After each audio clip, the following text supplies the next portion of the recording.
అంశం చూస్తే ఇక్కడ పాలన పతనంలో ఉంది, నేతగా విఫలమైండు, రేవంత్ రెడ్డి ఫెయిల్ అయిపోయింది. ఎమ్మెల్యేలను కట్టడి చేయలేక చేతులెత్తేసిన ముఖ్యమంత్రి, రహస్య సమావేశాలు, ఫామ్ హౌస్ మీటింగుల్లో ఎమ్మెల్యేలు, రోజుకో కొత్త వివాదము, వర్గపోరుతో రచకెక్కుతున్నటువంటి కాంగ్రెస్ మంత్రులు, ఉత్తమ్ కోమటిరెడ్డి, అడ్లూరి పొన్నం, నేడు కొండా సురేఖ, పొంగులేటి శ్రీనివాసరెడ్డి.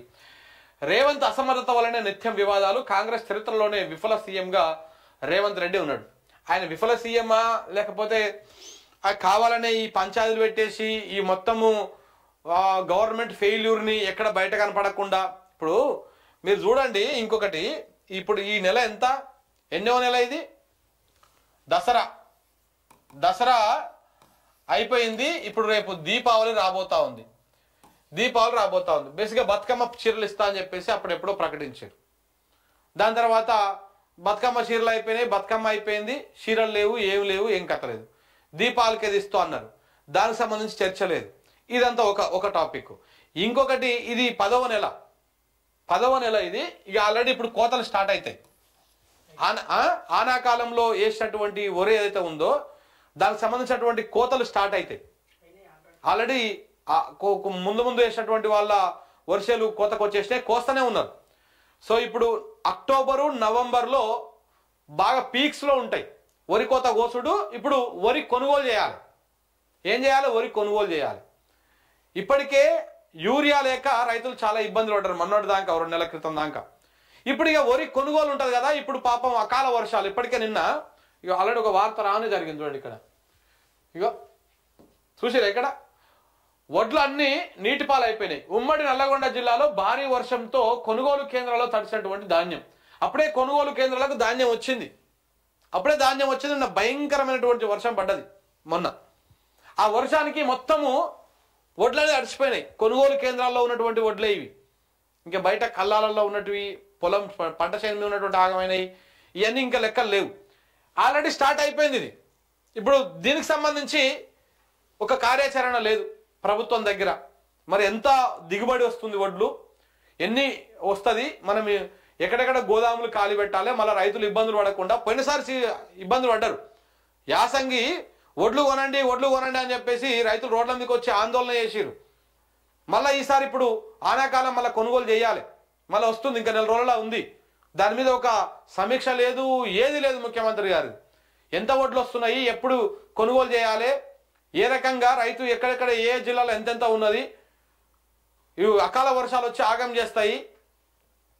వెంటనే ఐకేపీ సెంటర్లకు రాగానే 1-2 రోజుల అమ్ముడు పోతట్టు చేయాలి, కొనేసేయాలి, రైతులను ఇబ్బంది పెట్టొద్దు అన్నటువంటి కార్యాచరణ ఏమీ లేదు. ఇదంతా ఎప్పుడో గాలికి పోయింది, దాన్ని పట్టించుకుంటలేరు.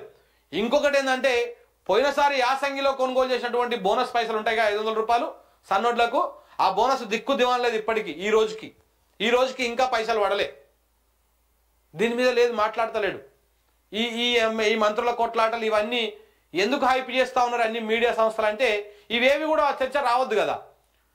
గతంలో యాసంగిలో కొనుగోలు చేసిన బోనస్ పైసలు ఏవి సార్ అని ప్రజలు అడుగుతారు. మళ్ళా అవి చూపించాల్సి వస్తుంది. అవి అడిగితే ఈ మంత్రులు కొట్లాడుకుంటే ఈ వార్తలే హైలైట్ అవుతాయి. దాంతోపాటు రేపు కొనుగోలు చేయాలి. ఆ కొనుగోలు కేంద్రాలు మరి రెడీ చేసి పెట్టిరా లేదా, ఆ గోనె సంచులు తెచ్చిపెట్టిరా లేదా, ఇవేవి కూడా దాని మీద ఒక సమీక్ష లేదు, ఏమీ లేదు అసలు. ఆ సివిల్ సప్లై మంత్రి ఉత్తమ్ కుమార్ రెడ్డి గారు ఏం చేస్తారో అర్థం కాదు.